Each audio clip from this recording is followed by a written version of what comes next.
This week's best MMA bets, we're talking UFC Baku. I'm going to give you guys my lock of the week, my most confident picks on the card. We'll talk favorite underdogs, Degen Props of the night, and then finish it out with the parlays. So make sure you guys smash the like button. If you're new to the channel, subscribe, turn the post notifications on, and make sure you share the video too.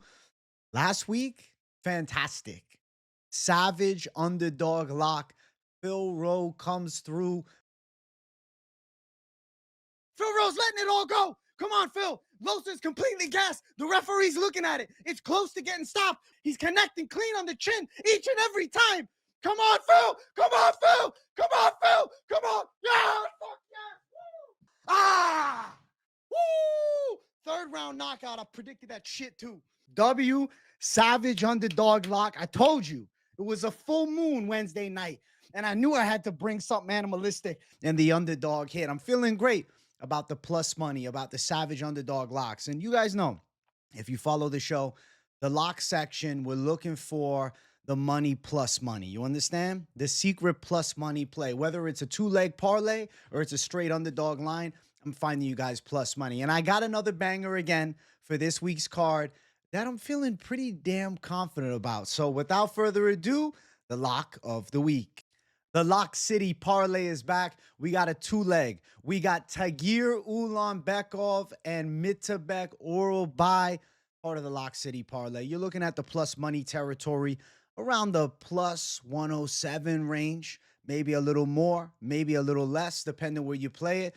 Two high confidence picks that I feel have clear paths to victory. I was like, do I go for just the plus money underdog straight? I was like, no. I have a really good underdog that I like, which I'll mention in the favorite underdog section. But this parlay spoke to me. And when I have a feeling on the inside about a plus money parlay that's a two-leg, I have to do it. Same with, the Lock City parlay, Joe Pyfer in the Van Silva over 2.5. It spoke to me. Last week, the Phil Rowe Savage dog lock. It spoke to me. This week, the two-leg with Ulanbekov and Orolbai seems like the money call to me. Now, as far as their matchups, I think that with Ulanbekov, you're looking at a clear-cut grappling advantage, and it's by a wide margin, okay? I like Azat Maksum's kickboxing, but he's getting taken down by Charles Johnson, who's primarily a kickboxer. Tagir Ulanbekov has the Dagestan wrestling base. He has the physical strength that not a lot have at 125 pounds.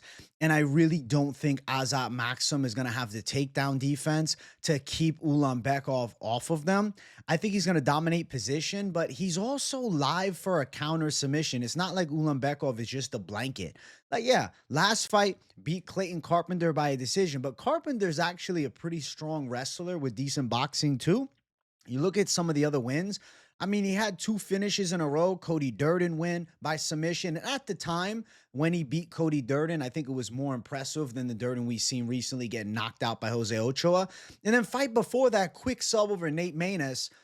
His boy, Umar Nurmagomedov, went distance with Maness, and it was a quick sub for Ulanbekov. So there's definitely a lot of grappling technique and skill with Ulanbekov's game that just is vastly superior to the ground game of Maksum. I think Maksum's a relatively talented prospect. He's 15-1 as a pro.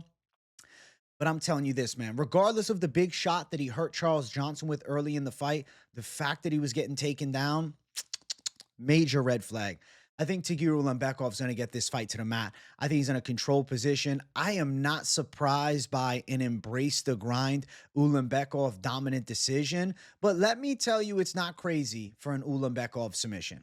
That's not a wild, crazy outcome. It's plus 300. That's not any bit out of the realm of possibility. I think submission or decision, those are my, method of victory, most confidence, if I was to call it that way. And now I got a fat line, money line at minus 450, but parlayed up, it's Safe Zone USA. Now, the other leg, Mitabek Orolbai, come on, man. Mitabek Orolbai took bombs from Mateusz Rembeszki, never wilted, never broke, never quit, and he kept coming forward. The dude seems to be built of something different, okay? Most guys are quitting with their eyes shut. Most guys are staying down and getting ground and pounded with big shots from Rembeszki landed. Orolbai finishes the fight on the offensive. And I'll tell you, this is a hot take, but it's a truthful take. If that fight was 5 rounds, Orolbai's winning the fight. He's going to win in round number 4. Rimbeschke had nothing left. Orolbai still coming on strong. When I see somebody with that level of toughness and conditioning, that's not something you can overlook. Now, Tafik Musayev is an explosive striker. He's got good overhands. He's a decent wrestler too. And he's a notable name outside of the UFC. But I can't pick a debuting guy. He's had his last 2 fights in Ryzen, but he also was a Bellator fighter. And, we've seen the Bellator talent get handled. And, Mitabek Orolbai, a 27-year-old prospect on the rise right now to keep an eye on, who's got a nasty straight. Even though Musayev in his prime was pretty damn good, I just don't think he's going out there and beating Mitabek Orolbai. When he beat Patricky Pitbull back in the day, it was like, yo, this guy's a problem.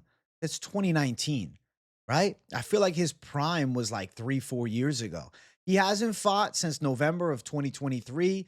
He beat Takada in a Ryzen fight. It's one of those matchups. Takada's a tough customer, but he was, a -800 favorite over Takada. The fight before, he was -650. The fight against Shablai, it was a weird outcome with the accidental groin strike that wasn't a groin strike, and then they ended up, calling the fight by TKO. So, not like he has these horrible losses. Has been submitted. De Souza submitted him back in 2021. I think it's a competitive fight. I think it's a back-and-forth fight. I think it's a nerve-wracking, nail-biting fight, but I think it's a fight that Mitabek Orolbai wins the 3rd round, and I think the 3rd round is the key to success here. I think Mitabek Orolbai finishes the fight stronger than Tafik Musayev, who's now 35 years old. And it's not that he's old, but it's too late for a UFC run. He's 22-5. He had a good career outside of the UFC, but it's too late for a UFC run. Then you give him an Orolbai, who I think has still strong potential, regardless of the Rimbeschke fight. The Rimbeschke fight also took place at a catchweight of 160. And I'm not trying to sit here and cope for Mitabek Orolbai, but I'll tell you guys straight.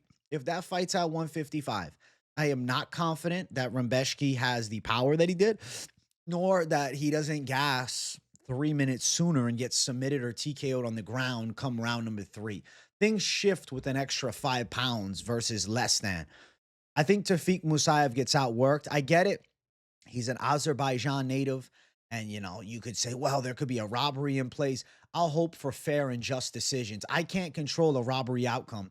Ultimately, my analysis of this fight tells me Mitabek Orolbai can hit key takedowns, can finish the fight stronger, and I do believe with his straight shots, he can win key striking exchanges and land clean on Tafik Musayev. I have to pick the 27-year-old on fire right now, regardless of the loss last time. He's still on fire as a prospect, as opposed to the 35-year-old who's a former Ryzen fighter, who's a former Bellator fighter, who's skillful, but at the end of the day, I think a little too late to this UFC career. Now, the money line for Mitabek Orolbai, if you just like the money line, it's around -160 range right now. He's sitting at favorite status. And then you're looking towards something sneaky as maybe an over 1.5 at -230, because I do anticipate this fight to get into at least the later stages. Orolbai, I predict decision, but submission is not out of the realm of possibility. KO is not out of the realm of possibility, especially if Musayev is breathing heavy late in the fight. I think Mitabek Orolbai fights pretty good, from a similar region as far as that part of the world. It's not like he's coming over from stateside and whatnot with a crazy time change and just a whole lifestyle shift. He's from Kyrgyzstan. He should be okay. I think Mr. 10,000 BC is a lock city. I think Tagir Ulanbekov is a lock city. When you parlay them up at +107, I think that right there is what I'll call a magical line, and a line that delivers us another underdog plus money tag hitting for the Savage Dog lock section. So lock of the week, Mitabek Orolbai, Tagir Ulanbekov in a 2-leg parlay. I do want to jump to the most confident picks on the card. I'll bring them up on screen now, and we'll go one by one through the whole slate. Now, you see a familiar face, Tagir Ulanbekov. I don't really need to go into details on why. I'm not going to eliminate him from the most confident pick section because he's a part of the lock city. No, he's a most confident pick for a reason. He's not just, oh, well, the line is pretty good, let me attack it. No, I think that Tagir Ulanbekov is going to handle business here against a dangerous striker, but more of a one-dimensional striker in Azat Maksum, who I like, who I was fairly high on, but he's not knocking Ulanbekov out. and Ulanbekov will win the positional battle on the ground. So, of course, Ulanbekov, confident call. Now, next up, Oban Elliott. There's only one Oban Elliott. I like Oban Elliott a lot, man. Seokhyeon is a guy that was completely overlooked on Contender Series by most besides me. I picked him to beat Cavalcanti, and he did. He has an aggressive striking style that is pretty dangerous, pretty skillful, pretty pressure-based. Problem is, if you look closely, Seokhyeon KO is very upright and stiff. He doesn't have great head movement, and Oban Elliott being very calm inside of the octagon, I feel like he's starting to really find his flow state with boxing. He's pretty sharp with his hands at this point. He also has a very capable ground game as well. I think Oban Elliott's going to be a bit too slick and fast for the side of Seokhyeon KO. And I think that the way KO brings pressure is going to get him hit by big counter shots against Oban Elliott. I just see him getting stung by a straight, especially KO likes to throw that southpaw straight left, but he comes in a bit square. I think Oban Elliott could snipe him with something clean on the chin and do some serious damage in this fight. KO's 2 losses are, you guessed it, knockout losses. And I favor Oban Elliott to hit his stride in this fight here and pull off a violent KO. I'm feeling really good about Oban Elliott winning. Now, of course, the bookies will say absolutely because he's a minus 450 favorite, which is a terribly wide line. But truth be told, I think this is a finish. I think he goes out there and wins. I think at minus 450, it's sensible. Elliott by KO plus 325. I think that's very live at over a 3-to-1 tag. I love the prop. I do think this fight goes under 2.5 at plus 115. I think Elliott's live for a KO. Round 2, round 3. If it was round 1, I'd be a little more surprised. Not saying he can't get in round 1, but Oban Elliott is a guy that seems to like making reads on his opposition and, you know, kind of finds their timing as the fight goes on. Like last fight against Basil Efez, absolutely crumbled him with a counter shot. I can see him crumbling Seokhyeon KO with a counter shot too. Now, Elliott's ground skills are pretty capable, so if he did decide to mix in wrestling and he outmuscled and outgrappled KO on the mat, I'm not sitting here shocked. But ultimately, Oban Elliott moneyline, super confident call. I am going to predict that he does get the finish, and as far as exact method of victory, I lean towards the counter shot KO for him because of the bit stiff, upright kickboxing style, which is effective, pressure-based, and fun to watch, but slick, calm, patient, and precise punchers, they seem to get the better of those type of fighters. So I'm going to go with Oban Elliott. Good prospect. Should be a lock on this card for most of you, and I think he handles business against KO here. And yeah, he's a fat favorite, but he's going to win the fight. Next up, we got none other than Mohammed Naurdiev. I have been a certified Bogdangrad doubter since 2023 after Tom Nolan absolutely decapitated him in their Contender Series fight. And then he got a nitty-gritty and close win against Michael Aswell by split decision in a good back-and-forth fight. Round number 3, he was sucking wind, though, and Aswell was coming on him hard. And then his UFC debut, Lucas Alexander is having good success early, but ultimately lacks a gas tank or grit and then gets finished in the second round. Like, I truly think that Bogdangrad is in trouble with a guy like Mohammed Naurdiev, who's gone distance in the UFC, who's got strong wrestling, 3-round cardio, knockout power in his hands, physicality. This is a bit of, too much too soon, in my opinion, for Oban. I mean, shit. Naurdiev's 4-1 in the UFC. The loss is against Felipe Lima, who right now I think is one of the hottest prospects as far as UFC bantamweights go. I get it, the fight was at featherweight, but now he's dropping down to bantamweight, and he's fighting Peyton Talbot. They're sacrificing Peyton Talbot. Felipe Lima does bad things to Peyton Talbot, trust.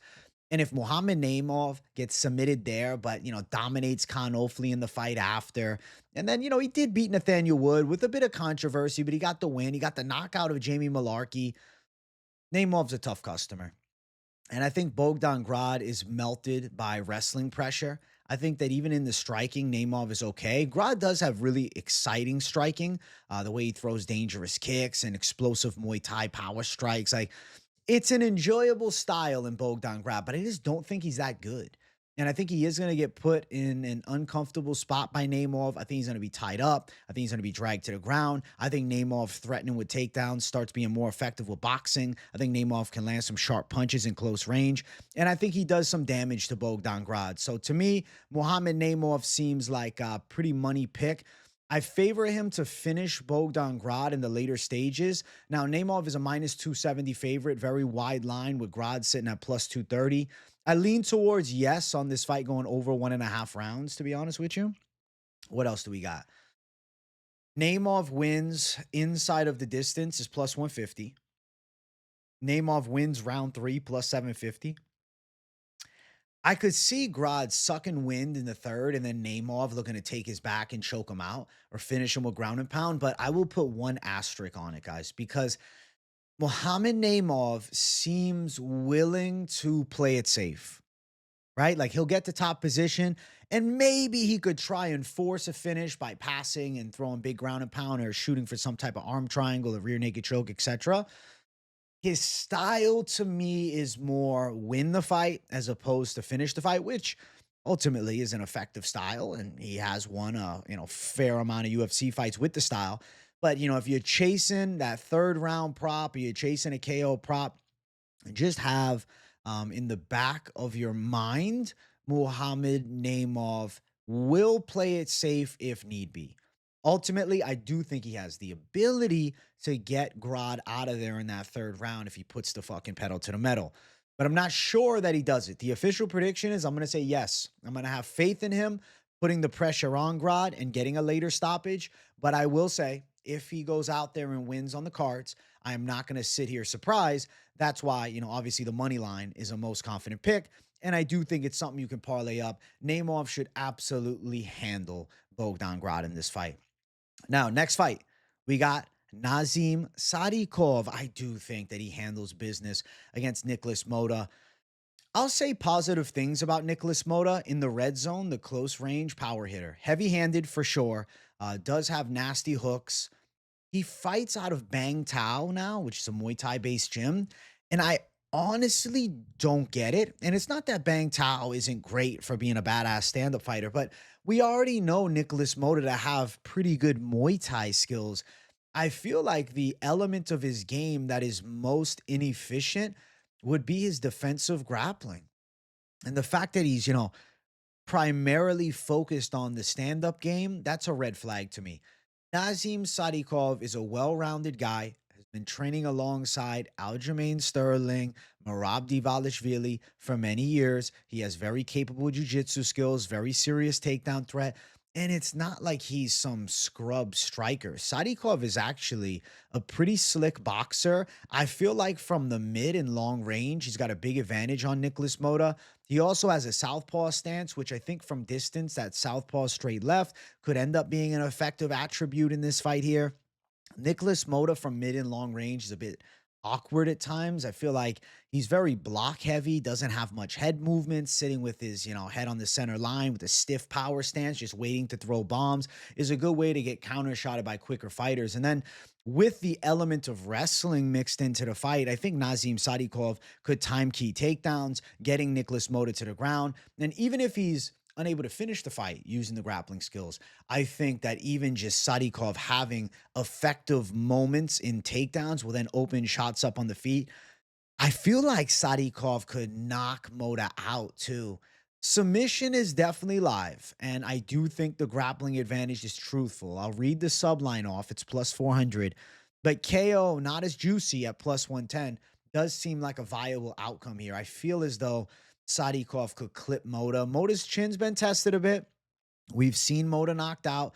Obviously, Manuel Torres is a beast who knocked him out. Jim Miller, OG beast, who knocked him out. He's been knocked out outside of the UFC as well. So when you look at the losses, got one sub loss opposite 4 KO losses. It's finish or bust normally for the side of Nicholas Mota, but it's also, get knocked out or submitted or bust. Now, last fight against Mahashate, he did go distance, but Mahashate's pretty trash. Like, he's one of those guys that turned out to be a bit of a fraud, man. He just doesn't seem to have great timing or reflexes, and he's kind of gotten handled. And still, Mota was hurt bad early in the fight. I think Sadikov is live wherever this fight takes place. I think a KO win is a real possibility, but I won't sit here and be surprised as far as a sub. And if he does choose to grapple, he should have a clear-cut advantage. Nicholas Mota also has the no contest a year and a half ago against Trey Ogden, but let's not forget, he was locked in an arm triangle. Like, that fight was wraps, but the referee absolutely fumbled the bag stepping in too early. He was locked in the arm triangle. He got grapple fucked. I think Sadikov could absolutely out-grapple Nicholas Mota. He was able to submit Terrence McKinney, even though it was 2 years ago. I think he's probably gotten better, to be fair. If you can submit Terrence McKinney, you can submit Nicholas Mota. He got the doctor stoppage against Bonfim. Listen, Sadikov is a guy I've backed with confidence before. He was my underdog lock against Bonfim, and he won at the plus money tag. So I've seen the skill set Sadikov has. Mota, more of a brawler. I think Sadikov's a lock on this fight here. Unfortunately, you're paying the lock price tag, which is minus 440, but I do think he goes out there and delivers a finish. So maybe you like inside distance because I'll anticipate a finish and better than playing the money line.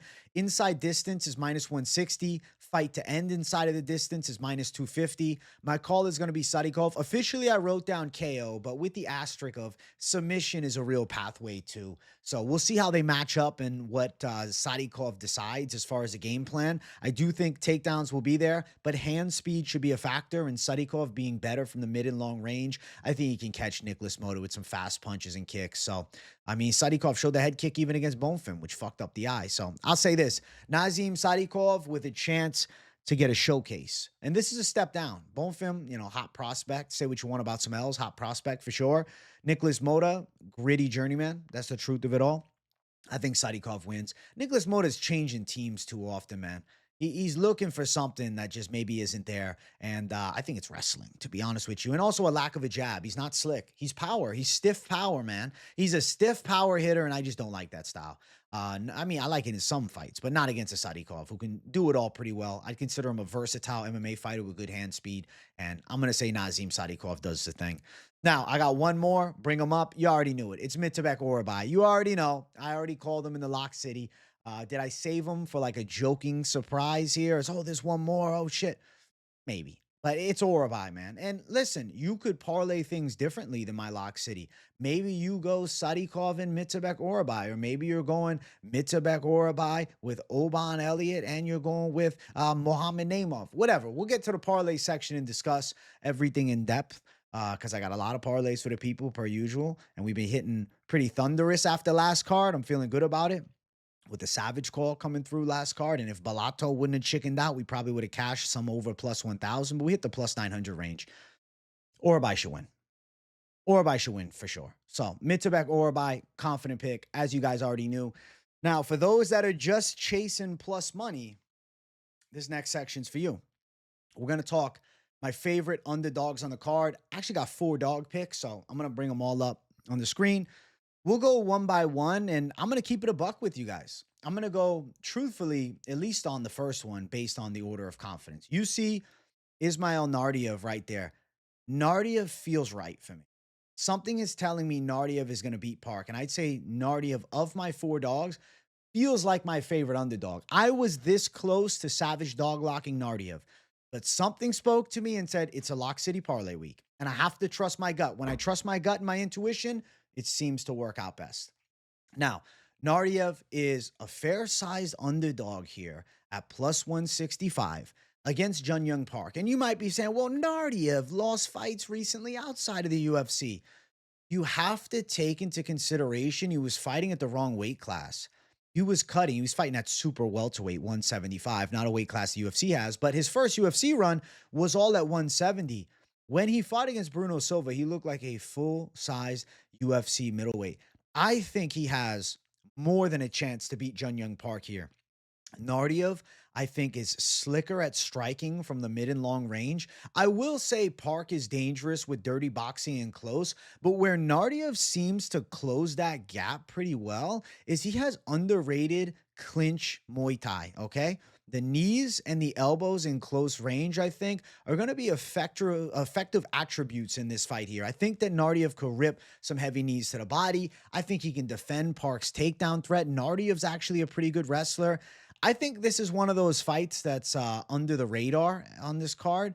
And some are just looking at it and thinking, oh, well, Park, UFC veteran, and he's got wins over Brad Tavares and Eric Anders. But close decision wins. When you have somebody that can stop takedowns, which I believe Naurdiev can, when you have somebody that can strike with some speed and power, when you have a youth factor, right? Naurdiev, 28 years old, always seemed to be a promising talent. I think that he beats Park, man. I think he's going to be too sharp and too fast for Young Park. I think there's a reason that they booked this fight. I don't think Naurdiev is like a here today, gone tomorrow prospect. This is his second UFC run. And I think this matchup is a very winnable one for him. I think it's easy to overlook him because of losses outside of the UFC and his 2-2 earlier UFC run.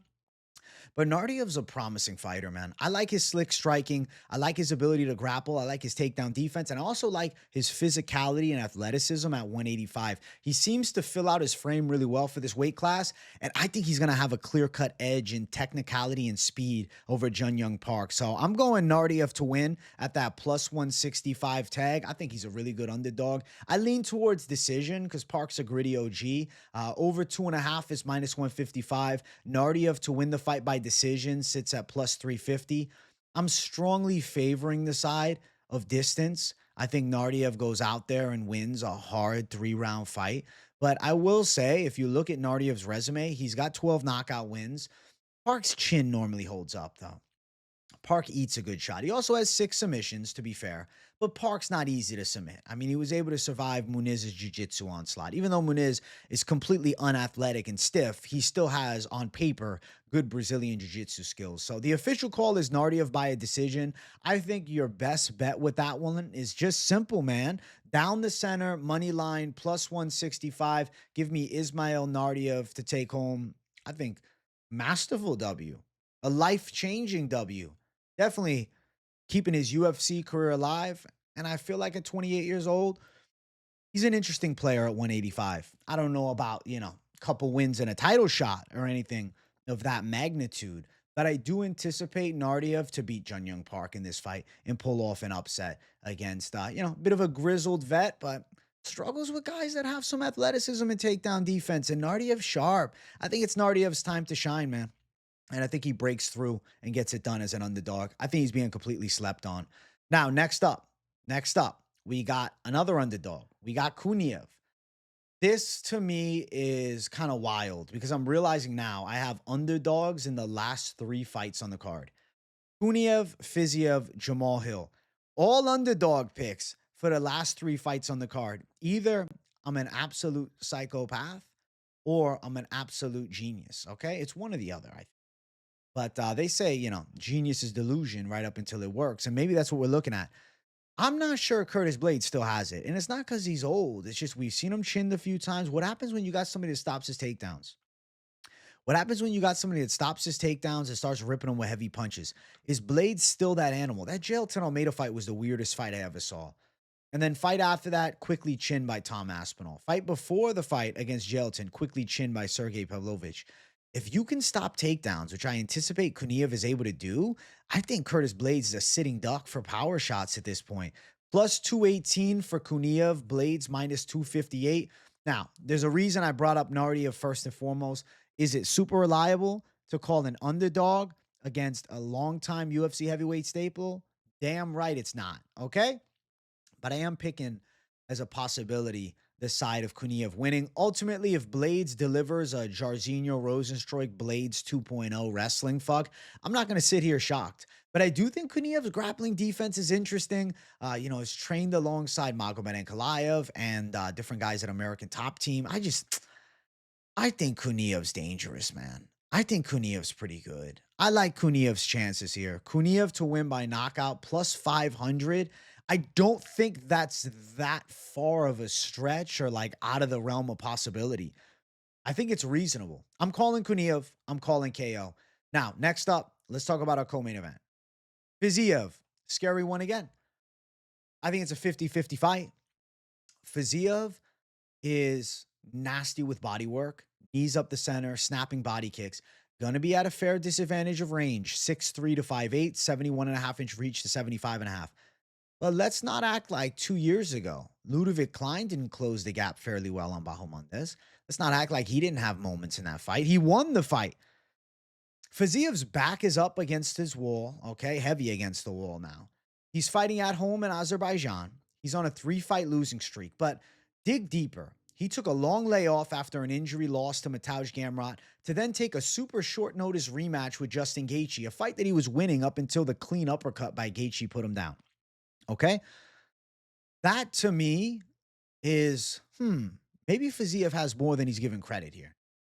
Fiziev stepping into this fight with a camp, stepping into this fight, I would say optimized. Now that he's, not coming in off a long layoff or an injury, or he's not fighting a Gaethje or Gamrot, one of the top guys in the game.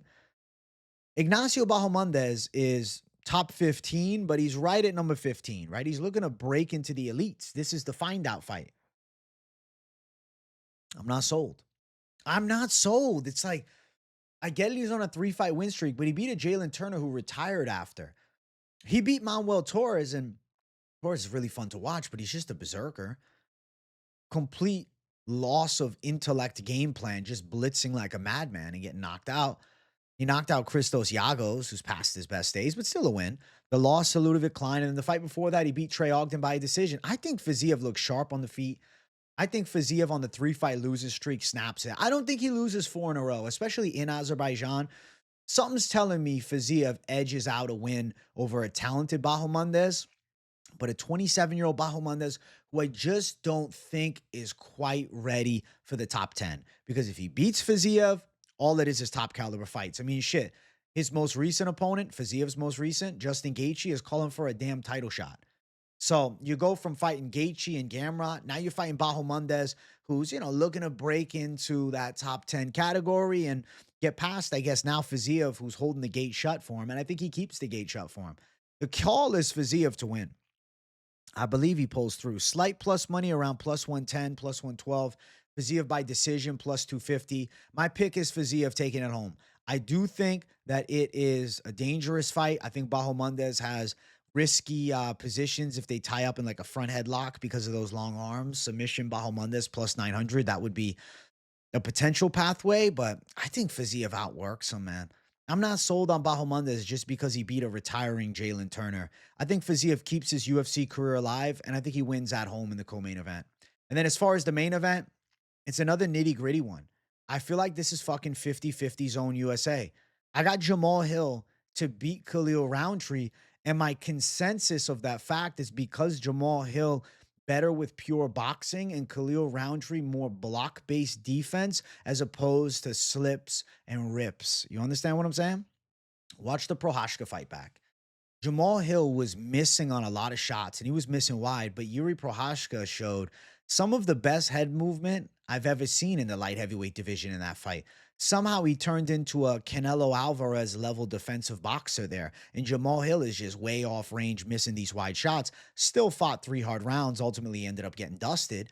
And he got beat up a bit in that fight for sure. But those shots that he was missing against Yuri Prochazka, I just see landing against Khalil Rountree. Now the argument is Khalil Rountree will attack the legs.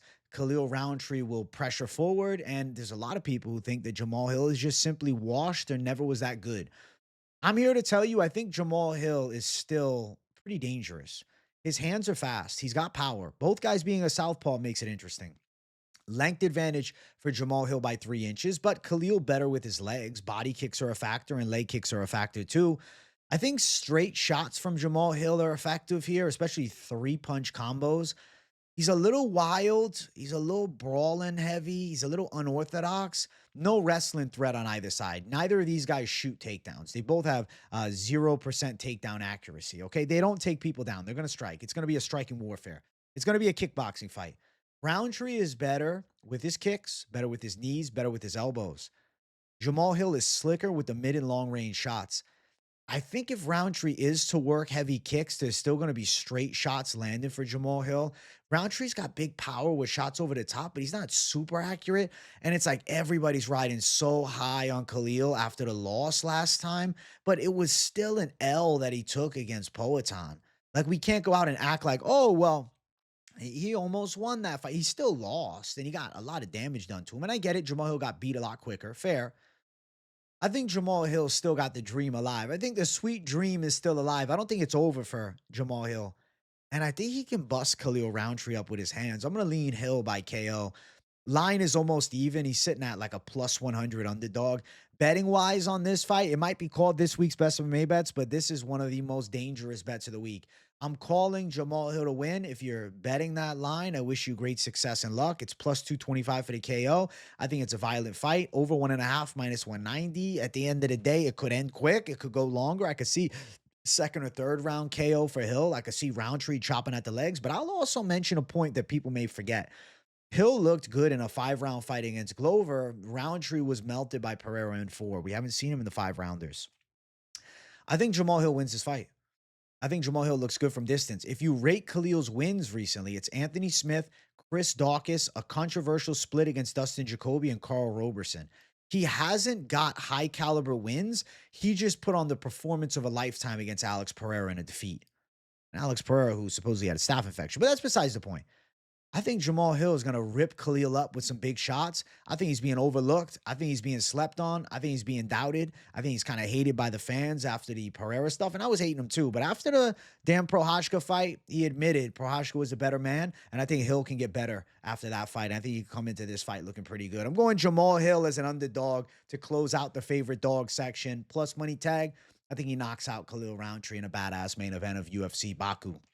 Now, I do want to quickly touch on the Degen props of the night. To be honest, the only things that really called my name, because we talked about a lot, that called my name where I was like, are these viable options? The over 2.5 with Hamdi Dumpty and Usman seems live at minus 240, but it is heavyweight. So you could end up sweating your ass off, and the fight could end up ending earlier, and then you end up pissed off. Oban Elliott at Seokhyeon KO. That fight to end inside of the distance is minus 105. Like I mentioned earlier, I do think that's a live outcome between the two of them. I feel like, I don't know, there's a good chance they go into the later stages of the fight. Something's telling me they can. Now, Mitabek Orolbai and Tafik Musayev over 1.5 at minus 230 was one that I felt was worth mentioning. As far as straight fighter props, I mean, if you're going Jamal Hill, yeah, you lean towards the KO, right? Orolbai is risky to go prop betting territory. If you're going underdog Naurdiev, I picked him by a decision. I leaned the decision. The over in that fight is not bad either, minus 155. And if you got an over 1.5, that's actually like a sniper territory at minus 310. That's like almost too good. That's almost too good. That's almost too fucking good. Minus 310 seems kind of a steal for an over 1.5. And I do think that fight goes over 1.5. If you got the minus 310, might be something worth looking at. Melissa Mullins inside distance at plus 100 possible. I just want to bring up some of the other fights. I wouldn't chase in the ladies fights though. Just something worth mentioning. The parlay section is more over under territory this week. Like, you know, Jamal Hill, Khalil Rountree under 4.5 rounds is 3-1. But then you'll watch Jamal go 5 and outbox him. Like, it's not out of the realm of possibility, even though I lean KO strongly. I kind of like what I mentioned. I'm not too crazy about any extra props after what we already talked about in the past 2 sections, or past 3 sections, I should say. I want to talk about everybody's favorite section. I want to get in to the parlays to play, all right? It's time to talk parlays. This is what you guys came for. At the top, safe but boring to keep the savage win streak alive. Listen, the safe but boring parlay hits pretty much every week. It's Ulanbekov and Elliott at minus 182. Yeah, you got to lay a little heat down, but a win's a win, bro. And at the end of the day, you chase plus money, but you're still getting plus money in essence because you're getting more money back when you win than if you don't win a bet chasing a plus money tag. You get what I'm saying? So at minus 182, the safe but boring seems like a lock. Now, little 3-legger that I feel like seems safe is Ulanbekov, Elliott, and Sadikov, minus 107. That's pretty live. Now, if you want to play the Lock City Parlay at plus 107, we got Ulanbekov and Mitabek Orolbai, as I mentioned earlier during the show. Yes, that's Lock City. Now, this 3-leg's pretty good. Ulanbekov, Elliott, and Naimov is a bit of an alternate. I think it's good. If you want the big 3, Orolbai, Elliott, and Sadikov at plus 143, seems like a sure hitter. Savage City Parlay with Orolbai and Naurdiev at plus 336. Holy shit. Plus 336. It feels like it hits, man. I mean, if you believe in Naurdiev and you believe in Orolbai, good line. Now, at over 4-1 at plus 426, you got Ulanbekov, Orolbai, Elliott, Naimov, and the Hamdi Dumpty Usman over 2.5. Something tells me at plus 426, it's fairly live, but you do have, you know, heavyweights going after it. Shit gets weird with heavyweight. Now, if you want to go doggy style, it hit last week. I hit it from the back last week with doggy style. Naurdiev and Elliott Co's under 2.5 at plus 446. 2 plus money tags. We have 3 other underdogs, but I was more tempted to go for the under 2.5 in the Elliott Co fight as opposed to them. It is what it is. It's doggy style. Now, a heater that's plus 557 is Ulanbekov, Orolbai, Elliott, Sadikov, Naimov, and the Hamdi Dumpty and Usman over 2.5. Plus 557 feels very live. Confident calls across the board with an over that I think is very live to hit. Now, if you want to go for the Savage 3, you go Ulanbekov, Orolbai, and Naurdiev at plus 460. I think the Savage 3 is a good tag and pretty savage call, too. If you want to go Savage play, which, you know, is bigger plus money, nearly 9-1 at plus 883. Ulanbekov, Orolbai, Elliott, Naimov, and Naurdiev. Listen, you got a big 4 and you got one nice underdog on your slate at plus 883. It feels like it hits. Now, if you like that same line, you just want to drop it below and add the over in the Hamdi Dumpty and Usman fight, plus 1,319. It's Degen. Now, if you're like, okay, I'm feeling pretty good, but you're like, let me also throw Sadikov on my slate. Now you got plus 1674. Now, listen, guys, I'm sneaky with it, though. Because if people are screenshotting and bailing, I'm not telling them everything. I always leave at least one extra for the people in the back, the people that are here showing love, supporting, watching the show all the way through. All right. For the ones that watch it all the way through, this one is going to be, I would say, completely and utterly degenerate, but not out of the realm of possibility. Okay. So what it's going to be, Mitabek, Orolbai, okay? It's going to be Nazim Sadikov. It's going to be Mohammed Naimov. It's going to be the under 2.5 in the Oban Elliott fight, which is a plus money tag. It's going to be Naurdiev, which is a plus money tag. It's going to be the over in the Hamdi Dumpty fight, okay? You hear me? You with me, guys? And then it's also going to be Tagir Ulanbekov, plus 2,802 for a sneaky, degenerate AF call at the end. That's sneaky Degen AF. Now, if you're like, yo, let me stay off of a couple. Maybe you don't want to play the side of the over in the Hamdi Dumpty fight. You don't want the plus 2,800. You still get plus 1,909. Maybe you're like, bro, I don't know. I don't want to play Naimov. Maybe you're a Bogdan Grab believer. You still get plus 1,219. Now, if you are like, I don't know about the underdog, okay, take it off. Now you got plus 435 with Mitabek Orolbai, Nazim Sadikov, the under 2.5 in the Oban Elliott fight, and Tagir Ulanbekov, which is not nearly as fun. But just to drop you guys a little extra heat, drop sneaky in the comments if you stuck around for that. W to all of you. I hope you guys enjoyed this week's episode of this week's Best MMA Bets. Make sure you tune into my live stream Saturday for the card, but it starts at 12 p.m. Eastern time. So if you don't know, it's an afternoon card. If you're on Eastern time, if you're on Pacific time, roll out of bed. You know what I'm saying? Get yourself a coffee. Maybe for some of you guys, take a few rips and sit down and watch some early morning action. All right, people? Let me know what you thought of the picks in the comments down below. Definitely drop some of your favorite bets on the card. I want to hear your guys' Lock City Parlay or your Savage Underdogs. I want to see the plus money savagery that you guys are cooking up with, or any props that are calling your name. You're like, yo, I see this and I think it's going to happen. I want to hear from the people. If you got nothing to say in the comments, please enjoy the content. As always, W in the chat to boost the algorithm for your boy. I love and appreciate each and every one of you savages that supports the channel. So thank you guys from the bottom of my heart. I really love you guys. Smash the likes. If you're new, subscribe it up. Turn the post notification on. You don't want to miss a video or live stream. And if you really enjoy the content, maybe you got a friend that likes the UFC. Maybe it's your grandma. I don't know. Share the damn video. Thanks for watching, everybody. I'll see you all in the next one. Much love. Peace out.